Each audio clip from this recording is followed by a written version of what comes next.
What does a title and escrow company do? You know, they're going to be handling your money, so it's important that you understand the process. Done lots of deals, lots of title and escrow companies, different companies. We're going to go over everything right here, right now.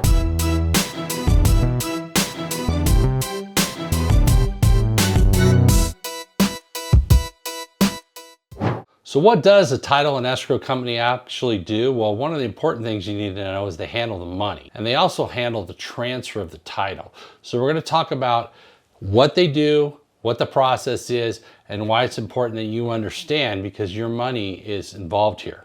So different states have different things. In some states, title and escrow is one. In other states, title and escrow are separate companies. In some states, they have attorneys that handle transactions. The main idea about the title and escrow company, which I'm going to use them concurrently together, is that they handle the money and they handle both parties' paperwork and signatures, and they transfer both at the same time. So let's talk that down a little bit, what that means. So from the beginning, a buyer and a seller agree on a contract.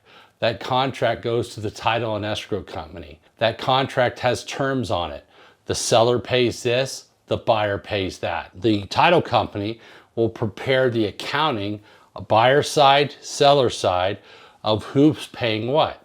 So on the seller side, it may have things like the real estate commission, seller transfer tax, the loan to be paid off by the seller, the escrow fee for the seller if they're paying part of it or half of it, and a notary fee. On the buyer side, it may have the buyer's loan costs, the points, the processing fee, the appraisal fee. Also on the buyer side, it will have the purchase price, and it'll have what the loan is. So say you're buying a $300,000 house, you got a $250,000 loan, so it'll show a loan of $250,000 and then the down payment of $50,000. It'll also show the deposit that you put in there when you bought the contract. So the title and escrow company is handling the money, handling the paperwork, and doing the accounting. They also produce a preliminary title report. What is that? A preliminary title report is what's on title to the property, what's recorded at the county recorder's office for the title to the property you're buying. Are there any taxes owed? Are there any liens against the property? Are there any easements on the property, meaning that there's an easement, for example, common utilities. The first 3 feet of the front of the property is for utilities, for power or water, right? So there's a utility easement, or maybe cable. There may be certain things about the property having certain required setbacks. There may be CC&Rs, which are common community rules, which are basically about what's allowed, what's not allowed, so that somebody doesn't build some 2-foot high structure in the back of their house that's not approved, not allowed in the homeowners association or the CC&R. So all of these things are on the title report, and usually the title report has a summary. The title and escrow company will give that to the seller and the seller's agent. You review that, you look through it. If there's something you don't understand from the summary, they can go get the actual document that you could read. So if there's easement, you're not clear where it is, they'll pull up the paperwork and say, well, this easement for parking on this property, say it's a commercial building. This is a building I just sold. This is an example. There's 3 commercial buildings, but they had a shared parking agreement that was recorded on the title. So these are the things that they do on the title. Now, what about the escrow part? The escrow is they arrange for the seller and the buyer to sign, often remotely these days, with a notary that is approved by the title company. They won't just use any notary. It has to be one of their approved notaries on their list. That notary will come to your house and you'll sign your loan documents or your sale documents. You may do it at the title company, but typically it's remote these days. What else do? They get the lender to fund into their bank account, which is a trust account, and they take the buyer's deposit and put it in that trust account. The buyer's loan proceeds goes in the trust account. They reconcile all of the costs and expenses for the sale, for the purchase, and then they disperse. If you're the buyer, you get the title to the property, which is recorded at the title company, so it's on record. And then oftentimes they may give you in your documents a copy of the recorded deed, which if you're an investor like me, you know you may need to turn on the water, the gas, or the power to show ownership, right? On the seller side, they're going to wire the seller their money after commissions and costs that the seller has, any taxes they owe, their other fees that they had associated with the sale of the property. Sometimes there's a termite report that required, a couple $1,000s worth of work or more. And so that's paid from the seller if that's what was negotiated between the buyer and the seller. So that's pretty much what the escrow and title companies do. They basically provide a net sheet to the broker or the realtor to show them the buyer side and the seller side. And if you're the buyer, you're going to get the buyer side only. If you're the seller, you're going to get the seller side only, and they reconcile. Now, why is it important to use an escrow company and a title company? What else do they do? This is the biggie, okay? This is one a lot of people miss.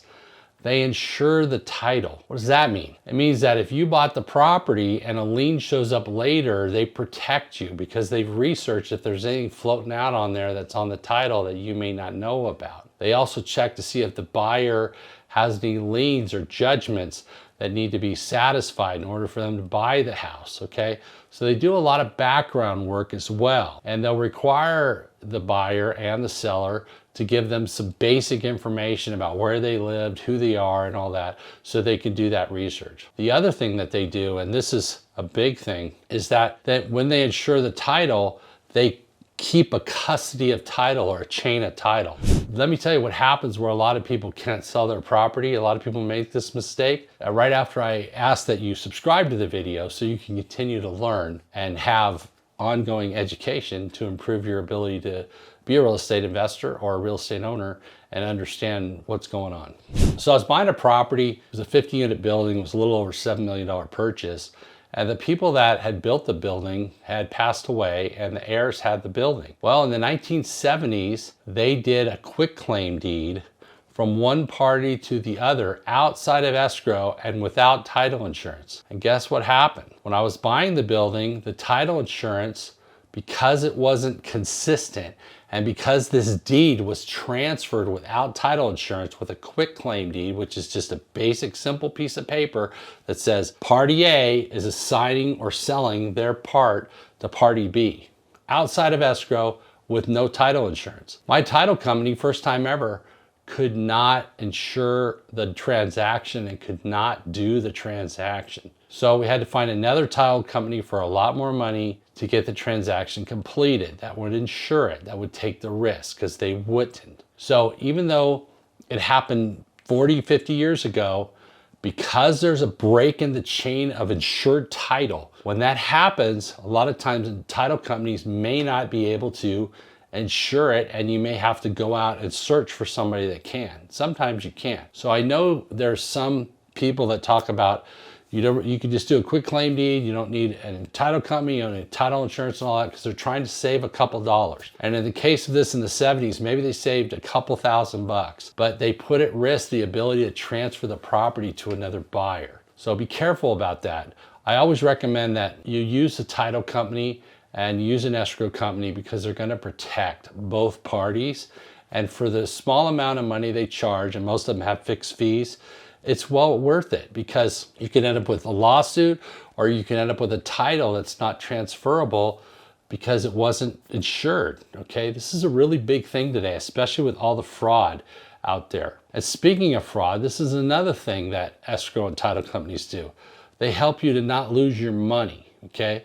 So the process today is when you wire your money in to buy a property or when you're selling a property, they will call you to confirm your wire instructions to send your money as a seller or call and ensure your instructions are correct to send your money to the escrow company. They're not going to send you some email at the last minute saying, oh, send your money here. And that's how people get defrauded. And it's not an uncommon thing. And that's why it keeps being brought up over and over. So when you do use an escrow and a title company, you're protecting yourself, not only the title and your ownership of the home, but also your money. And you're making sure that you're not put in a position where there's mistakes or there's things that happen that's cost you money and you could potentially not end up with the proper title to the property, end up with not getting your money or having your money stolen.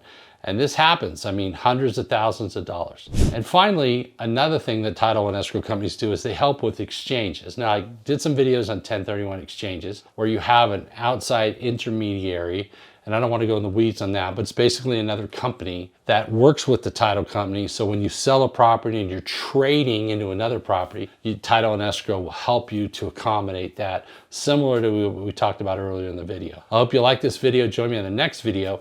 We'll talk more about real estate investing and how to grow your portfolio.